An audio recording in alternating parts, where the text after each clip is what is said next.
माझं नाव विजय आहे. मी उत्तर प्रदेशात राहतो. माझं वय 23 वर्षापेक्षा जास्त आहे.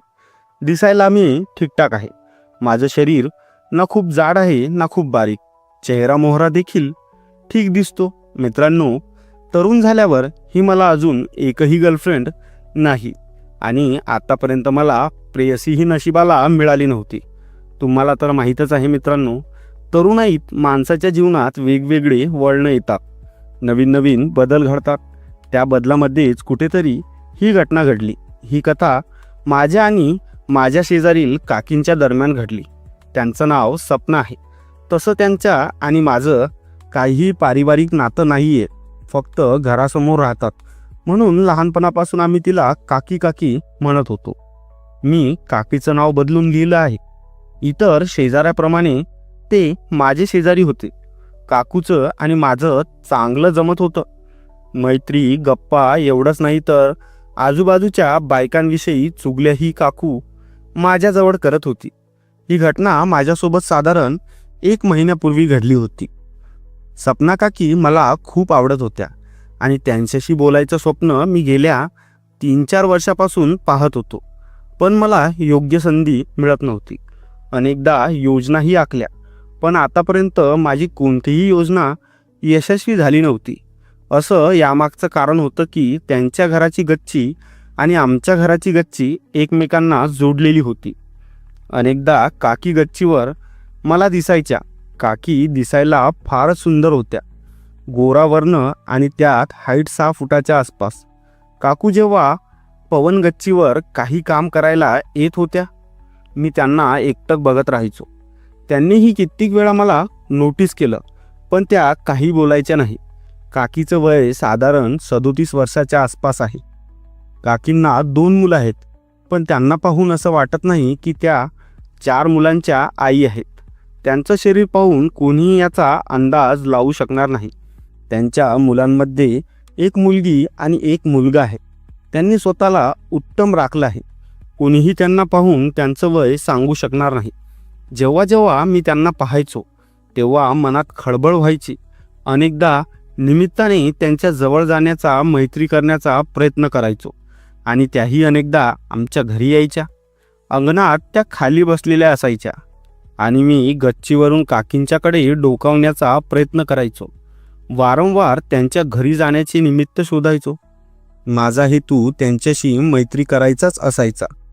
काकी तशी सुशिक्षित आणि समजूतदार होत्या, पण काकूचं मूड आणि स्वभाव वेळोवेळी बदलत असे. पण जास्त तर ते मला नाराजच दिसायच्या. त्यांच्या बघण्यात मला वेगळंच जाणवायचं. त्यांच्या मनातला हेतू स्पष्ट करण्यासाठी त्यासाठी मला कोणताही डाव खेळावा लागला तरी चालायचं. आम्ही गावात राहत असल्यामुळे मला कोणत्याही प्रकारची अडचण नव्हती. मला फक्त योग्य तो प्लॅन बनवायचा होता आणि त्या प्लॅनला पूर्णत्वाकडे न्यायचं होतं. हळूहळू दिवसामागे दिवस जात होते. मीही माझी पूर्ण तयारी करणं चालूच ठेवली होती. यामध्ये आणखी भरपूर काहीतरी गोष्टी झाल्या. शेजारच्या त्या काकूचं माझ्याशी बोलणं दररोज व्हायचं. त्या हसून खेळून माझ्याशी बोलत असायच्या. त्यांचा स्वभाव तसा मोकळा होता. आता हळूहळू आमची चांगलीच मैत्री झाली. काकू त्यांच्या घरातल्या, शेजारच्या आणि गावातल्या अशा तिन्ही प्रकारच्या गप्पा माझ्याशी करत होती. काकूचा नवरा पूर्णपणे दारुड्या होता. दारू पिऊन गावात दिवसभर इकडे तिकडे फिरत असे. घनसांसार बायको, लेकरं, जबाबदारी त्यांच्या जीवनात असं काहीच नव्हतं.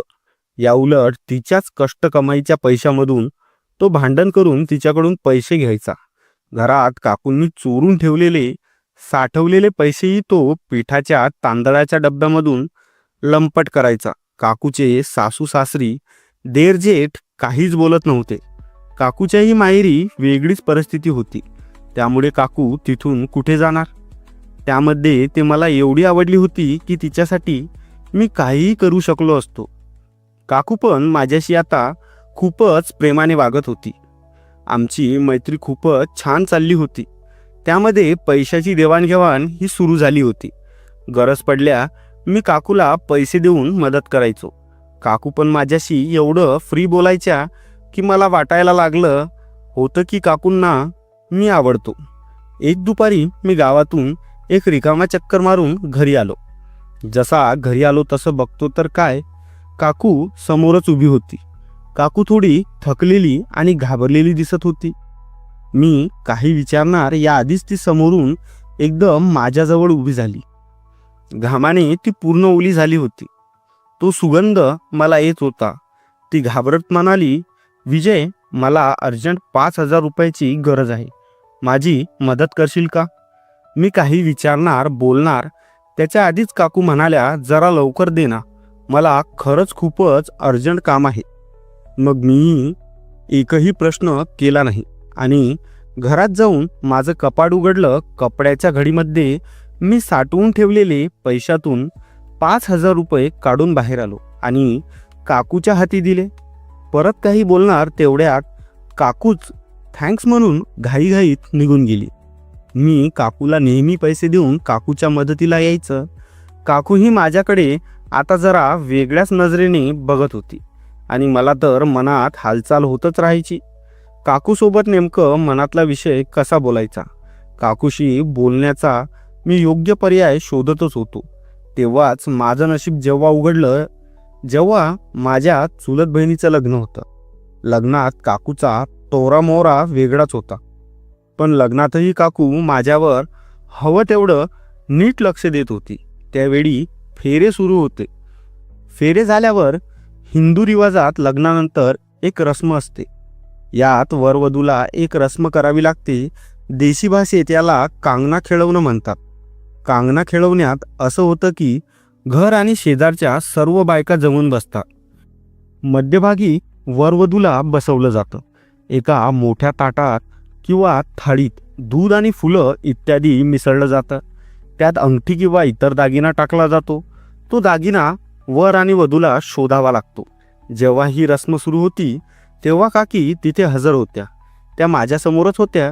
मी मागून जाऊन काकीच्या पाठीमागे उभा राहिलो. तिथे खूप गर्दी असल्याने कोणाला संशय येण्याचा प्रश्नच नव्हता. काकू रस्म बघण्यात एकदम मग्न होत्या आणि मी काकूला बघत होतो. रस्म संपल्यावर सर्वजण उरलेल्या कामात गुंतले. मग विदाई झाली. रात्री काम संपेपर्यंत 1 वाजला. जेव्हा मी पलंगावर झोपलो तेव्हा मला दिवसातील घटनेची आठवण झाली. त्याच आठवणीत मला कधी झोप लागली कळलंच नाही. सकाळी अजून बरंच काम बाकी होतं. सकाळी उठलो तेव्हा मंडपाचं सामान आवरण्याचं होतं. जे लोक गावाशी संबंधित आहेत त्यांना माहीत असेल की गावातल्या लग्नात मंडपाचं सर्व सामान स्थानिक मंडप पुरवठादाराकडून मागवलं जातं. मला आता मंडपाचं सामान मोजायचं होतं. माझ्या इतर चुलत भावंडांसोबत मी मंडपाचं हरवलेलं सामान शोधत होतो. लग्नासाठी सभागृह नसतं, त्यामुळे वेगळ्या जागी मंडप लावला होता. आम्ही आजूबाजूच्या घरात जाऊन सामान पूर्ण करण्याचा प्रयत्न करत होतो. जेव्हा मी माझ्या घरी सामान पाहायला गेलो तेव्हा काकी तिथे बसल्या होत्या. मी काकींना विचारलं, काकी, तुमच्या घरी मंडपाचं काही सामान जसं ताट किंवा चमचे वगैरे तर नाही ना? काकी म्हणाल्या, मला घरात जाऊन पाहावं लागेल. असं म्हणत ते हसल्या. पण मग ठीक आहे म्हणत काकी मला त्यांच्या घरी घेऊन गेल्या.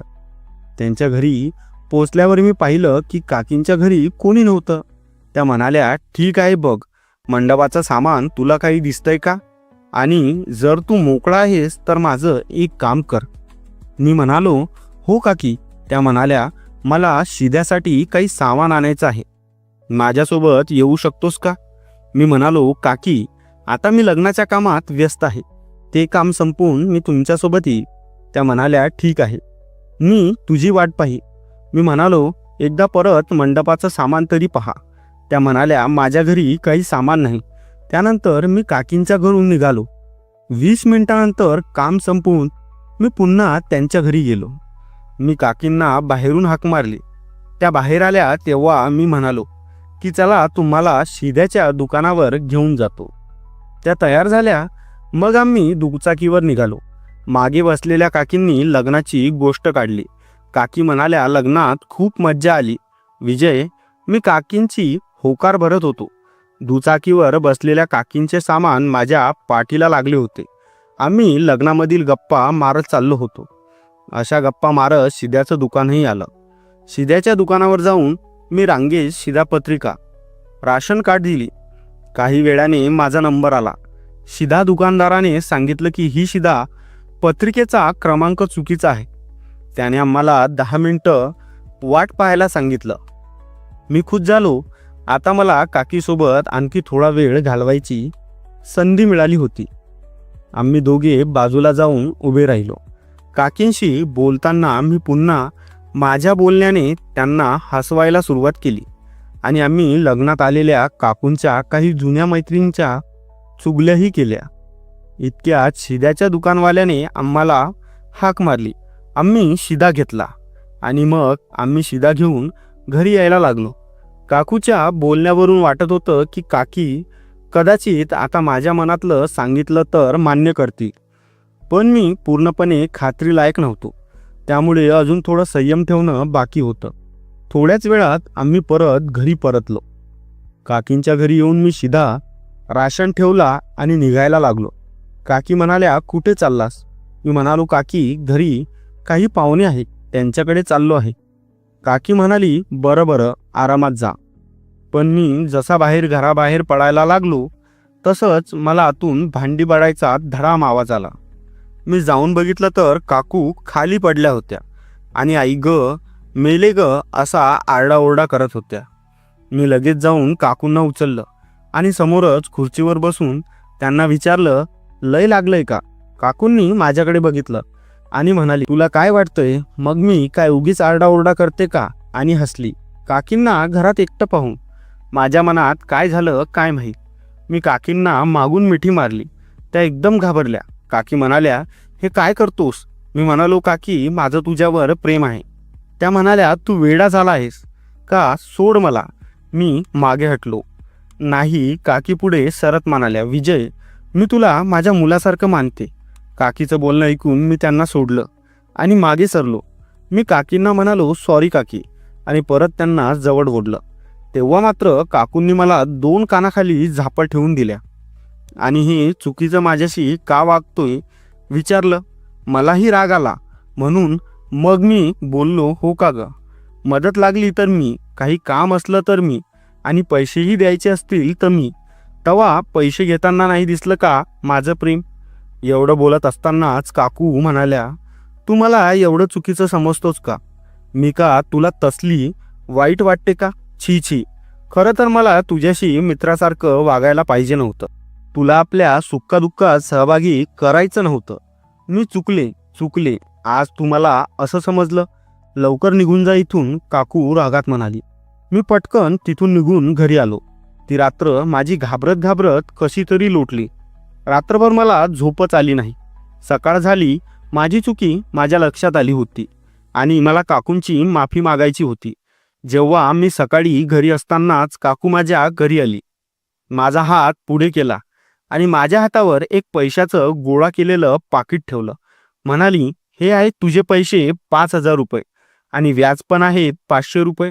काकू रागात दिसत होती. खरं तर कालच्या सर्व गोष्टींचा पश्चाताप मलाही होता. मी लगेच काकींचे पाय पकडले आणि विनवणी करू लागलो. काकू मला माफ कर. माझ्याकडून फार मोठी चुकी झाली. तू प्लीज हे कोणाकडे बोलू नकोस. काकू त्यावेळी भाऊक झाल्या आणि त्यांनी मला माफही केलं.